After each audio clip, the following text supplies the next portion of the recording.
Welcome to today's deep dive. So, if you grew up going to school in the US or Europe, you probably remember memorizing the dates of the Roman Empire, right? Or, studying ancient Greek philosophy, or learning that global connection really kicked off when Christopher Columbus sailed the ocean blue in 1492. Right, that classic textbook narrative. Exactly. But today, our mission is to basically take a sledgehammer to that highly Eurocentric narrative. We are going to completely reorient your understanding of world history and, show you how the true center of the globe for millennia was not the West at all. Yeah, and to do this, we are unpacking a stack of really fascinating sources. We're drawing heavily from Peter Frankopan's highly ambitious book, The Silk Roads, A New History of the World. Which is a massive undertaking on its own. Oh, it really is. But we're also balancing his macro theories with some academic pushback. So we have reviews from the London School of Economics, critiques from the journal Global Histories, and some contrasting perspectives from historian Valerie Hansen, who wrote The Silk Road, A New History. Right. And before we really jump in, just a quick note for you listening. Our sources today cover some heavily debated historical and modern geopolitical events. And that includes some relatively recent U.S. and European interventions in the Middle East. Yeah, that's an important point to clarify. Definitely. We are absolutely not taking sides or endorsing any of these viewpoints today, whether they lean left or right. Our goal is strictly to unpack the historical arguments and narratives exactly as they are presented by the authors in our source material. We're just the messengers. Exactly. We're just laying out what the research says. Right. So to understand just how flawed our traditional history might be, I want you to picture a scene. It's the year 781 CE. You are in modern-day Baghdad attending the wedding of Harun al-Rashid. Oh, this scene is unbelievable. It really is wild. The level of wealth on display here is, frankly, difficult to even comprehend. Yeah, I mean, you're looking at pearls of just unprecedented size being passed around like trivial trinkets. The elite guests are wearing these incredibly heavy, luxurious tunics that are just completely encrusted with rubies. And the most surreal detail for me, the locals on the streets outside the palace are literally being handed gold. But the gold is being distributed in silver bowls, and they're handing out silver distributed in gold bowls. Just flex upon flex. It is the absolute definition of opulence. And, contrast that with what was happening in Europe at the exact same time. Yeah. While Baghdad is practically paving the streets with gold, Europe was, and I love this quote from one of our sources today, it was crippled by a lack of resources and a dearth of curiosity. Wow. A dearth of curiosity. That is a harsh but accurate assessment of the Dark Ages. Right. It was just languishing in the dark. And that glaring contrast right there is the entire foundation of Frankopan's argument. Yeah. We usually think of globalization as a modern phenomenon, right? Something involving the internet or, at least 15th century European galleon. Sure, yeah, like an East India Company or something. Right. But Frankopan completely rejects that novelty thesis. He argues that globalization is simply the transnational exchange of people, goods, and ideas. Which makes sense. Yeah, and by that definition, the first globalization actually started way back in the 4th century BC. Basically, the moment Alexander the Great forged a path eastward, those routes became this incredibly active, pulsating network. And what blew my mind in the reading is that this network wasn't just a conveyor belt for luxury fabrics. Like, the Silk Roads were the birthplace and the highway for the world's major faiths. Oh, absolutely. Religion was one of the biggest exports. Right, because we tend to think of Christianity as this inherently Western religion, probably because of the Vatican or European art. But it emerged in the East, in Palestine, and it spread incredibly quickly through the Mediterranean and deep into Asia, strictly because of these pre-existing trade routes. Yeah, the East was this massive theological mixing pot. Like the Greek pantheon of gods moved east along these exact same roads. Buddhist ideas circulated out of northern India, weaving their way into China and the rest of Asia. Just a constant flow of ideas. Exactly. And then you have the emergence of Islam in the 610s, which radically transformed the entire map. Okay, let's unpack this. Because I consider myself a bit of a history buff, but the mechanics here are just staggering to me. Islam emerges in the 7th century, and it suddenly swallows the old Persian and Byzantine empires in a blink. Basically overnight in historical terms. Right. So how does a new faith just take over these massive established territories so rapidly? Well, the sources suggest it was largely about filling a vacuum. I mean, the Persian and Byzantine empires had exhausted themselves. They'd been fighting each other for decades. Oh, so they were already weak. Right, they were drained. So when the unified forces of Islam arrived, they didn't just bring a new theology. They brought administrative cohesion to a really fractured region. They unified vast territories, which effectively removed borders. And when you remove borders, trade naturally opens up. Exactly. Trade, arts, and science just flourish on an unprecedented scale. I mean, you had Chinese papermaking techniques traveling west to physically meet Indian mathematics in Persia. That is wild. Yeah, it created an intellectual marvel of a society. But, you know, it's like finding out the supporting actor was actually the star of the movie the whole time. But if this network was so massive and stretched over such a vast, inhospitable terrain, who was actually managing it? That's a great question. Because you don't just, strap a bundle of silk to a camel in China, slap it on the rear, and hope it magically arrives in Rome. Were there formal empires managing the logistics of this? Actually, no. The unsung heroes of this early globalization were often nomadic or semi-nomadic groups. Most notably, a group called the Sogdians. The Sogdians. Yeah, they're originally from Persia, and they didn't operate as a traditional conquering empire at all. So what were they? More like the early internet's routing protocols, just the invisible infrastructure making the visible exchange possible? That is the perfect way to look at it. The Sogdians were the essential middlemen. They were famous for their incredible financial acumen, highly organized caravans, and really tight family networks. So they were the ones physically moving things from point A to point B. Right. They functioned as the glue that connected the isolated towns, the desert oases, and all these disparate regions. They facilitated the literal handoffs of this massive intercontinental exchange. Okay, but if you have a network this lucrative, moving everything from theology to algebra across the known world, it doesn't take long for that kind of wealth to attract predators. Oh, definitely not. Right, because you don't build the wealthiest empires in the world just by trading nice fabrics and reading philosophy. So what was actually funding this explosive growth and brutal expansion of power? Well, the vast wealth of these hubs was heavily subsidized by the trade in human beings and animal pelts. Frankopan highlights what he calls the road of furs and the slave road. The slave road. Yeah. As the Muslim world grew incredibly prosperous, the elite developed a massive demand for luxury goods. And tragically, that included a really high demand for enslaved people. And the mechanism of who was supplying them really challenged my preconceived notions. Because when you say Vikings, I immediately picture isolated, seafaring raiders pillaging monasteries in Northern Europe. Yeah, many people do picture that. But the Viking Ruses were actually deeply integrated into the Eastern trade routes. They recognized the immense purchasing power of the Central Asian and Middle Eastern markets. Right. So they systematically captured and enslaved Eastern European and Slavic populations. Then they funneled them down these river networks and trade routes to sell into the Islamic world. Yeah, they essentially functioned as human traffickers to extract that southern wealth, which they then used to import luxury items back to Northern Europe. It's a brutal reality of how these ancient economies balanced their ledgers. And, I mean, the wealth generated by all this trade naturally drew the attention of the ultimate conquerors. Right, here come the Mongols. Exactly. Enter the Mongols in the 13th century under Genghis Khan. They sweep across the continent, establishing the largest contiguous empire the world has ever seen. But with their armies came the Black Death, which absolutely devastated Europe. Completely devastated it. The pandemic wiped out a massive percentage of the European population. Yet, and this is interesting, Frankopan argues that this widespread destruction was actually a bizarre catalyst for European dominance. Wait, really? How does the plague lead to dominance? Well, by drastically reducing the population, the plague weakened the property classes and empowered the surviving peasantry. Labor became scarce. Oh, I see. So the workers who were left could demand more. Exactly. That drove up wages and spurred a massive wave of technological and economic innovation.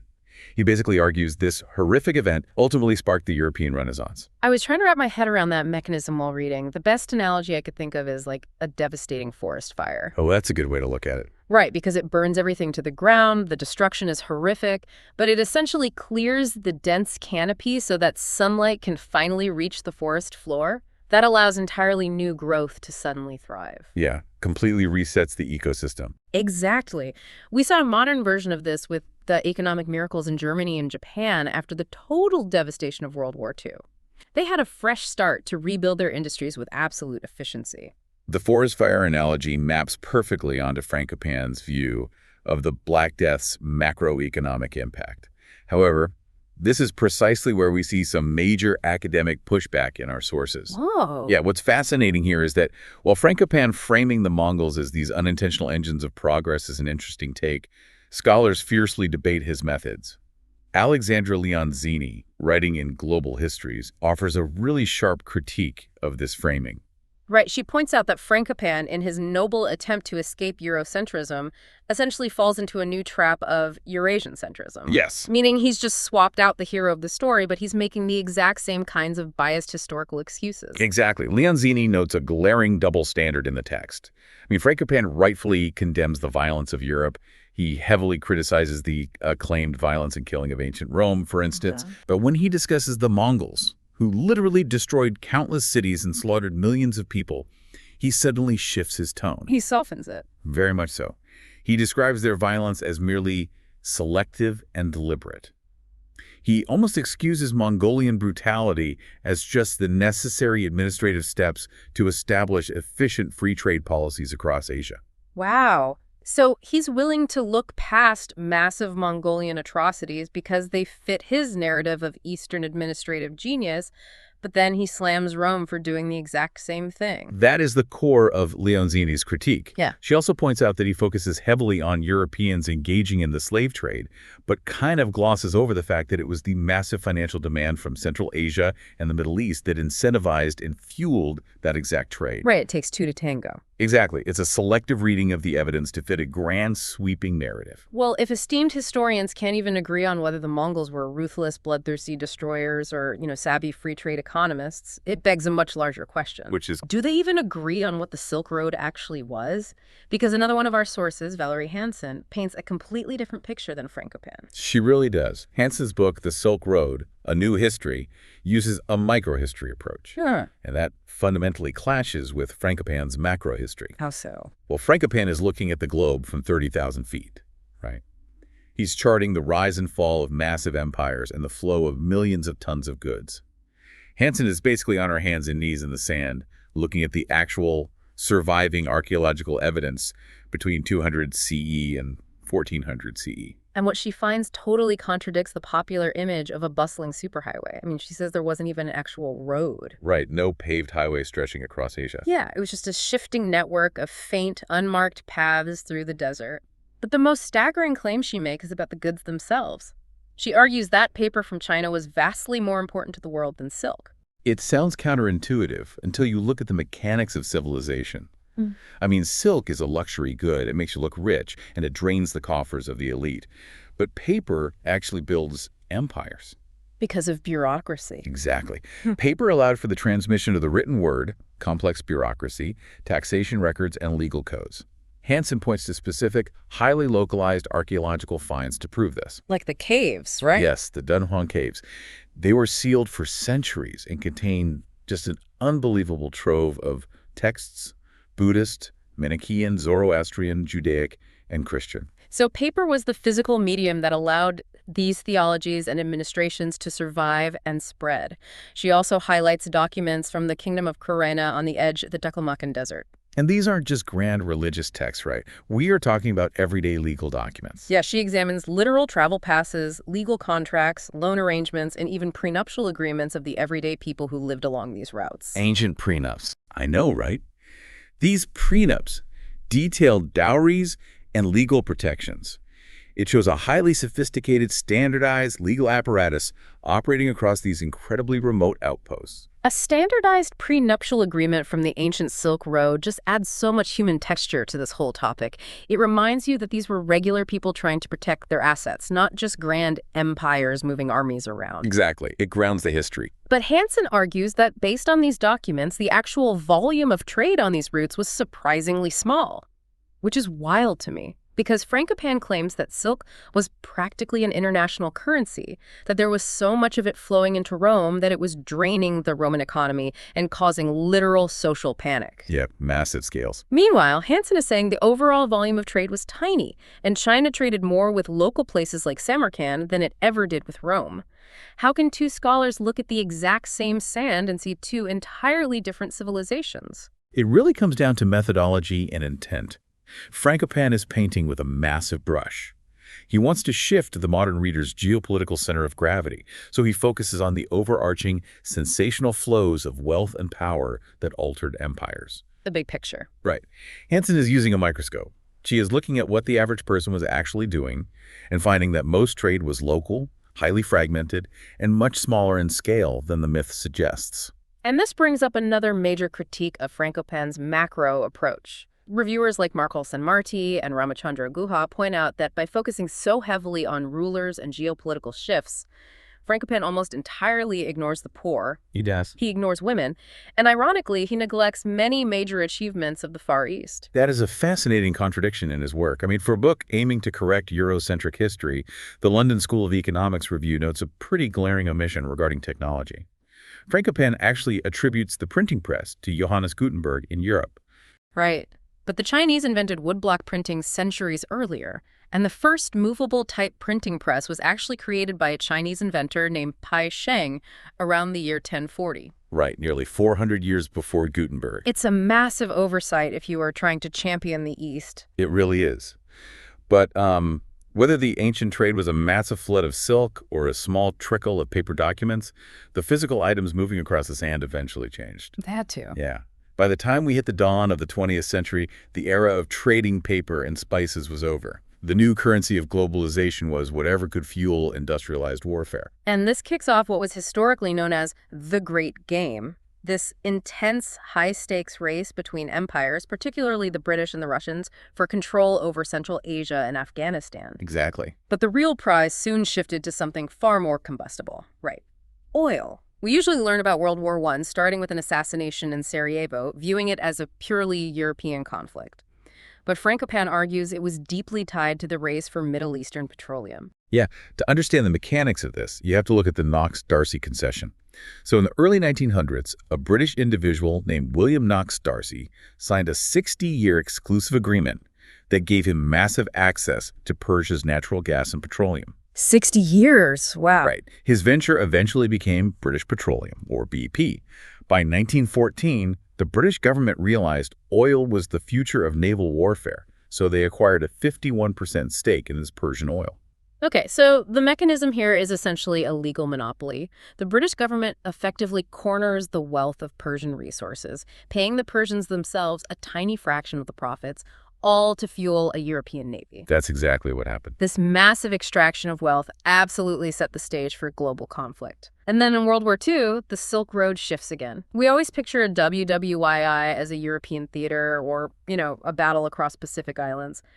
But Frankopan shows that Hitler's disastrous push eastward into the Soviet Union wasn't just about ideological warfare with Stalin. No, it was a desperate, calculated bid for resources. Hitler was trying to secure what Frankopan calls the wheat road. He needed the massive agricultural output of Ukraine to physically feed the German war machine. Which makes brutal logistical sense. It does. Furthermore, Hitler envisioned forging a path straight through Iran to India. He recognized that whoever controlled the geography of the old Silk Road territories essentially controlled global dominance. And after WWII, the map is redrawn again. Europe is devastated, and the global power dynamic shifts to the United States and the Soviet Union. The Silk Road basically becomes a giant chessboard for the Cold War. Frankopan calls this America's Silk Road. Yeah, the southern flank of Russia, so countries like Iran, Afghanistan, and Pakistan became the ultimate strategic prize. Both superpowers were battling for influence, aiming to secure energy resources and, block the other's expansion. Right. And according to the sources, this desperation led to deep, highly consequential interventions by the West. And here's where it gets really interesting, the most glaring example being Iran in 1953. The CIA and British intelligence basically orchestrated a coup to remove Iran's democratically elected prime minister, Mohammad Mossadegh. Yes. And the reason why is crucial here. Mossadegh wanted to nationalize Iran's oil industry. He wanted the wealth of the region to actually stay in the region rather than enriching foreign corporations. So the West panics, overthrows him, and replaces him with the pro-Western Shah. And by intervening in this way, Frankopan argues the West fundamentally altered the psychological relationship between the Middle East and the outside world. How so? Well, the U.S. and U.K. secured short-term access to resources, but at the total expense of local sovereignty. This didn't just change leaders, it planted a very specific ideological seed. The West was no longer viewed as just distant traders. Right, they were seen as meddlers. Worse, they were widely perceived as imperial oppressors. This fueled a deep, simmering anti-Western resentment across the entire region. And our sources draw a direct causal line from that specific intervention in 1953 moving forward. You overthrow Mossadegh, you install the Shah.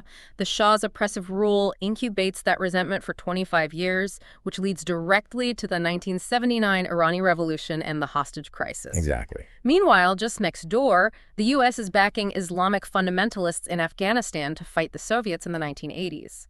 The weapons and ideology funded during that proxy war eventually morph into the Taliban and al-Qaeda, which of course ultimately leads to the tragic events of 9/11 and the subsequent incredibly costly U.S. wars in Iraq and Afghanistan. It is a profound illustration of cause and effect. The Western powers tried to dominate the Middle East and Central Asia strictly for its oil, basically utilizing the exact same imperial playbook that previous empires had used to dominate it for silk or gold. History rhyming. Yeah, and by attempting to control these ancient routes through force and covert meddling, they arguably accelerated the decline of their own global influence, sparking blowback that really defined the 21st century. Okay, zooming out for a second, let's summarize this incredible journey. We started with the gold-filled silver bowls of Baghdad, proving that the East was the vibrant center of the world while Europe languished in the dark. Right. We navigated the brutal mechanisms of the slave trade, fueled by the Viking Rus, and explored the devastating yet oddly revitalizing consequences of the Mongol conquest. We weighed the tension between Frankopan's sweeping macro history of shifting empires against Valerie Hanson's micro-history of ancient prenups and the quiet power of paper texts. A lot of ground covered. A ton. And finally, we saw how the ruthless quest to control oil and wheat drove the world wars and the catastrophic foreign policies of the modern era. And the overarching lesson from all these sources is that the center of global gravity is never static. For a few centuries, sure, it resided firmly in the West. But today, we are witnessing it shift back east, back to where it lay for millennia. Full circle. Exactly. We are currently seeing the birth of the new Silk Road, primarily driven by China's Belt and Road Initiative, which began in 2013. They are pouring billions of dollars into infrastructure, intentionally aiming to recreate and modernize those exact same ancient connections across Eurasia. It's history repeating itself, just with high-speed rail and shipping ports instead of camel caravans. And that brings me to a final thought I want to leave you with today. It's something to ponder that wasn't explicitly in our sources, but feels like the inevitable next chapter of this whole story. Let's hear it. Throughout this deep dive, we've seen the Silk Road constantly evolve based on what humanity values most. It started with camels carrying silk, paper, and theology. Then it evolved into ships and trains carrying enslaved people, wheat, and oil. Right. Today, the most valuable commodity on Earth isn't a physical good at all. It's data. As global superpowers race right now to lay down thousands of miles of underwater fiber optic cables and launch massive satellite networks across Asia and the Middle East, you really have to ask, who is going to control the digital Silk Roads of the 21st century? That is the big question. And when historians look back in 500 years, will they view our digital era as a time of peaceful global exchange? Or will they see it as just another ruthless imperial conquest for the modern world's most precious resource? Will the digital data of tomorrow just be the gold handed out in the silver bowls of yesterday? Think about it.